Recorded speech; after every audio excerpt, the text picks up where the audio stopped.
Celebrate St. Patrick's Day. So what do we have out here in Hotspring National Park? You got on Bridge Street, the world's shortest St. Patty's Day parade. Imagine that. Because we didn't want to let go of the fact of being known for something worldwide too easily. You'll see here on your right-hand side coming up, that's going to be our oldest building on Central Avenue. It's the First United Methodist Church. Construction was started here in 1848, finished in 1852. This left-hand wing of the church was finished in 1961. In 1962, they started this mural of Jesus Christ, finished in 1964. It's done with a little over 650,000 mosaic tiles. Took a little over 2 years, and it was done by a Hispanic fellow from Mexico City, Mexico. Now, you guys might notice how some of our oldest buildings are on the tops of our hilltops or on the sides of our mountain ranges, being the fact of the flooding that went on down here. As I mentioned, you guys, the stream that was alongside Valley Street actually got turned into our sewer system. When they did that, they had to tear down the entire city of Hot Springs, build it up a couple feet to turn that sewer system into reality. Now, as I mentioned, you guys, you'll notice some of our oldest buildings, such as the First United Methodist Church, on tops of our hilltops, or on the sides of our mountain ranges, like West Mountain, you guys can see a little bit of here on your right. Now, where we're at right now does not really do much justice for West Mountain, you guys. It is a very large mountain range. However, I'm sure you guys have probably seen some larger ones. Now, I'd like to point out here on your left-hand side, you guys, this is our T-Rex Jurassic Fun spot. I'd like to point out in specific the go-kart track here on your left-hand side, you guys. Now, I'd like to point that out, being the fact that it's actually where I learned how to drive you guys on the duck this morning. My training course was on the go-kart. I see the yellow fresh off.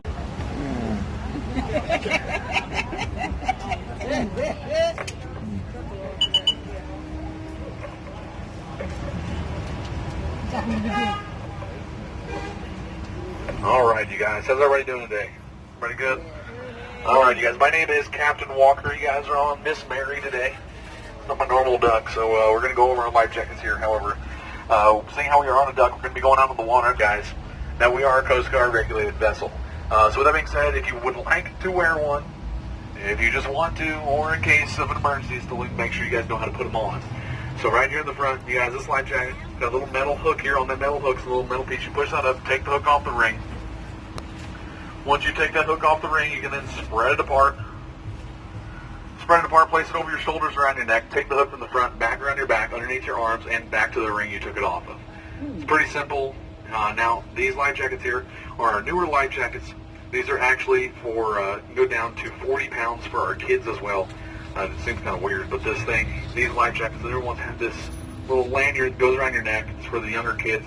However, like y'all's young child back there, they'll go in these smaller actual children's life jackets. These here with the yellow buckles, you'll see the yellow buckles. These are actually for infants. She's still a little bit too big to be in an infant life jacket, but she's also kind of in like this gray area and everything. But she'll still, sorry, they're distracting me. But anyways, she'll go in one of these children. All of her friends just started yelling and screaming, so I looked back in the mirror to find out what had happened. When I looked back in the mirror, I legitimately thought I'd ran over a dog. Legitimately thought it was a dog, you guys. I was like, oh my gosh, I guess I ran over a dog. I'm sorry, I apologize. The lady from the back goes, it's my hair! So we ended up pulling over here to the center lane, jumped off the duck, ran back there, grabbed her hair in the middle of the road, ran back, jumped back up here on the duck, you guys, climbed over the side like Spider-Man, jumped back up on the duck. By the time I got back on the duck, you guys, I didn't know who to give it to, being the fact the lady who lost her hair had a whole new hairdo back on top of her head. Weirdest thing was, she didn't have a purse either. I don't know where she got it from. Maybe she borrowed it from a buddy, I don't know.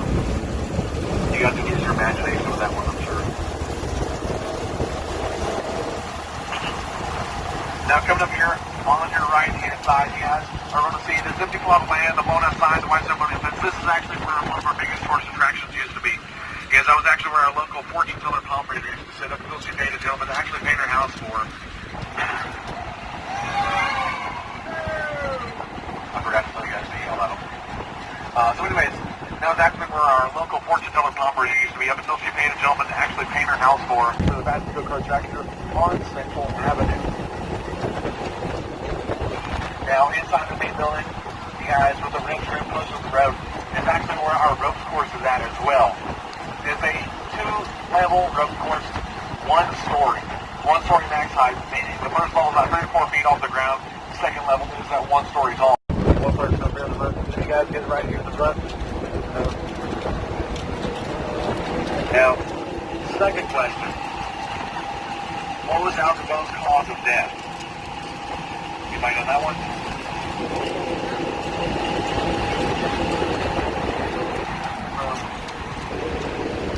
Syphilis.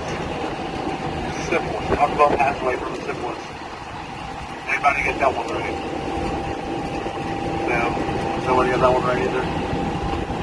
Guys, those are two really crazy things. Roll back. Here in Arkansas, we call that catch and release. Now, before we go down a boat ramp, you guys, a little quick tip here, you guys. Our boat ramp was recently redone. However, the gentleman that redid our boat ramp, I'm not sure if he was dyslexic, couldn't read numbers, or the multiple cases of patched blue ribbon miles. Its deepest point, or excuse me, 250 shore miles. Its deepest point is a little over 220 feet deep. Now, right here, I think it's somewhere around 100, like 90, somewhere in that area. Just literally like right here, it goes back up real quick as we get closer to the shorelines. It's just this one little spot right through here in the middle. However, you guys,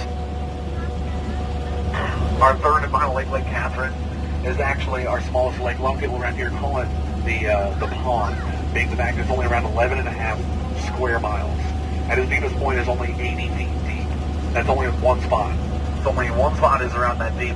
Everywhere else, I can tell you guys, it's not very deep at all. Lake Catherine was actually made by accident, being the fact Lake Hamilton here was made for a hydroelectric dam called Carpenter Dam on its southeast end. Because of the fact of everything here in Hot Springs draining all of their water here to Lake Hamilton, we had so much overflowing somewhere in the area of 31 degrees. Yeah. 31 degrees, you guys. Will it pull it out of there? Oh yeah, it'll pull it back up, but we don't go back up this ramp during the summer. Being the fact the marina across the lake allows us to go out their ramp. However, they didn't allow us to go out this past winter, being the fact they were redoing their boat ramps, and we're going to redo them again this year as well. All right, you guys. Anybody nervous about how steep it's going to be? Oh my God! I forgot to tell you guys to open your eyes back up. I'm sorry. You guys, actually, on your right and your left, we have imported lunar moon rocks out here.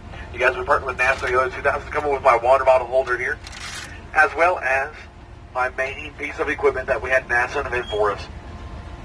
My windshield and windshield wiper. I like that one. Held up here by this NASA bungee cord. You guys, this one's really good. See, look how far it'll go before the bungee cord catches it.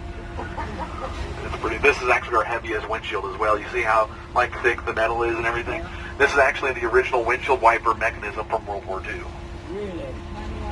This tiny little piece here. It actually had another piece where you could grab the whole thing and twist it like this, but it broke off, so now we just have this little tiny piece. That's our high speed right there, you guys. Funny thing is how the height I am, where I'm sitting at this chair, this blocks most of the road, so I have to drive like this if it's raining. Not too fun. Not to mention, you guys, these ducks here had no power steering. And they originally came with a 4-speed manual transmission and manual windshield wipers. Could you imagine driving this thing in the rain? Oh boy. It's not fun at all. Hopefully our brakes don't go out.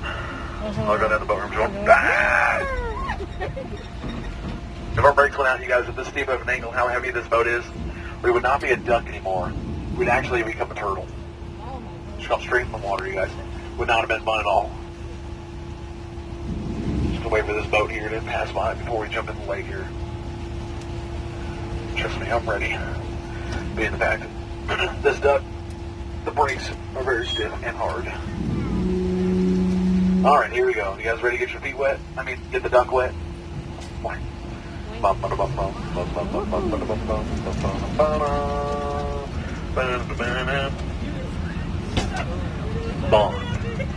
James Bond. James Bond. Look at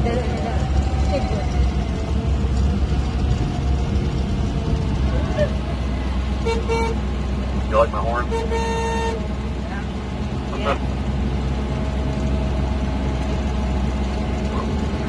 All right, you guys. Now, there's a lot of things y'all can do out here when you're in Hot Springs. However, one thing I can guarantee you're not going to try to do. I would not try to recreate what we just did in your everyday vehicle. I can promise you the results are not going to turn out anywhere close to the same. That is unless you drive one of these ducks as an everyday vehicle. However, here's the thing. I don't know why you would have done a road trip from wherever you guys are at to here in Hot Springs in a duck. These things have top speed of around 40 miles an hour. And let me tell you, top speed is not fun to ride on either. The whole duck shakes very violently, you guys. Not fun. Not fun at all.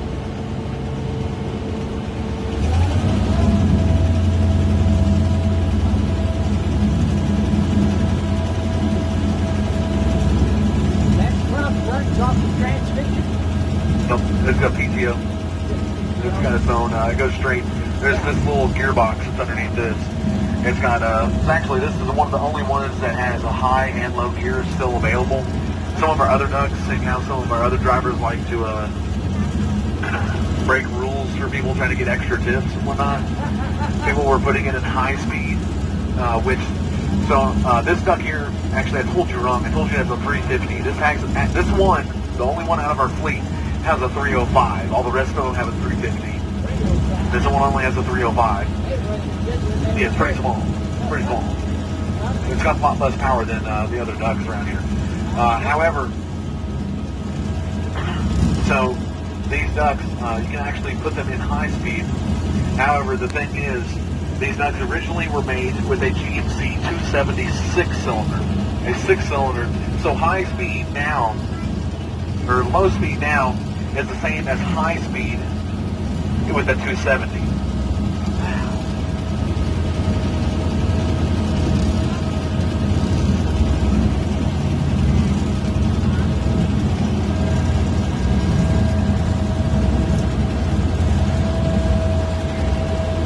Might get a little bit of water back there in it.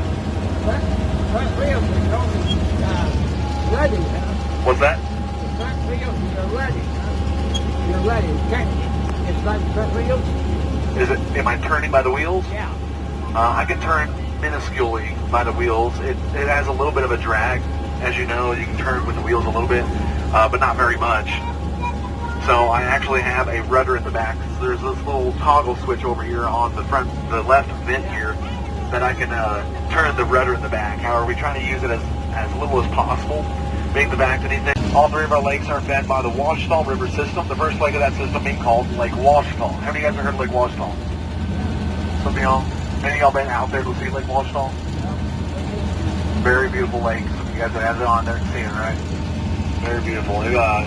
Seeing how you guys are able to cross off going to Lake Hamilton here.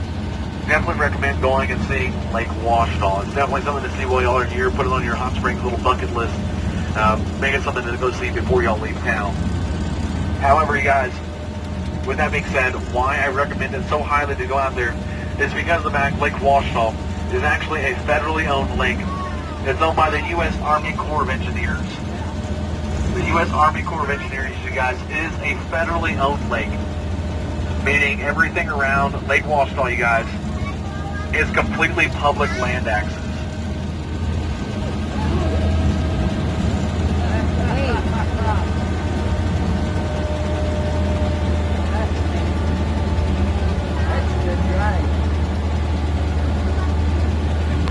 Everything surrounding Lake Washita, you guys, as I mentioned, is completely public land access because of the fact it is actually the Washita National Forest Range. So you guys can go out there and go camping, hunting, fishing, hiking, whatever you guys might want to do to the extent of what is legal. Say that being the fact if you guys want to go fishing, you need to get a fishing license. If you want to go hunting, you need to get all the applicable licenses. You need to go hunting as well. There's quite a few different things that you'll have to get, especially if you're from out of state. Now, fishing licenses are a little bit cheaper, a little bit easier to get. Being the fact, excuse me, guys, had to sneeze there. Driving all day with an open air vehicle, I get a lot of stuff up in my nose, causes me to sneeze. How deep's the water here? Meaning here in Pacific or the deepest point? The deepest point.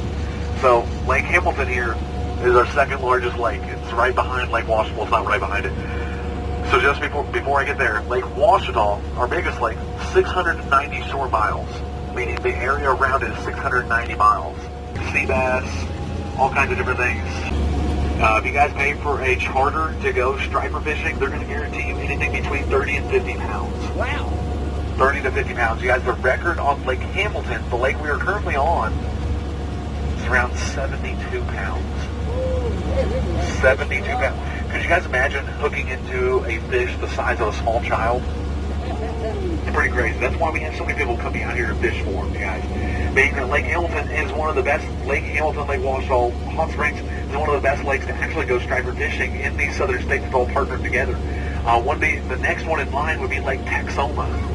And I'm sure some of you guys have been out to Lake Texoma. It's not a very, great lake. It's iffy. You been there? Oh, sure. My son built a $10 million house down there. What's that? My My son built a $10 million sailboat down there. Huh, maybe you should come and give the Garretts a run for their money. That large house I'm sure you guys all seen over here, being built by the Garretts, who own the largest excavation company in the state of Arkansas. However, anyways, so the striper out here, as I mentioned, 72 pounds. It is an ocean fish, which is why they get to be that size. Probably get a little bit bigger than that still. However, that's the record out here.